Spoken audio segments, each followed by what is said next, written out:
The easiest way to create a cylindrical form or shape is to change to the front view,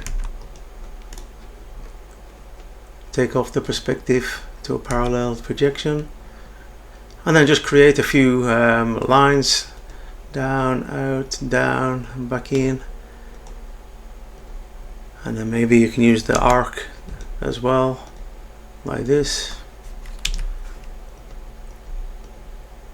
Come down and finish around where you want the middle of this, the center of this cylinder to be, around there.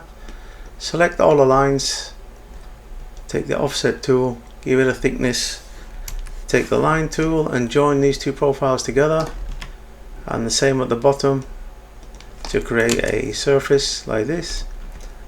Then it's just to draw a circle, increase the size, the amount of sides, lock it into position with the up arrow on the keyboard, draw the circle, select the outer ring of the circle and take the follow me tool, click on the profile, and there you go. I can delete the circle now. So a quick and easy way to make a cylinder or a cylindrical form here. So if you like this tutorial, don't forget to give it a thumbs up and subscribe to the channel, and I'll see you next time for more tips and tricks in SketchUp.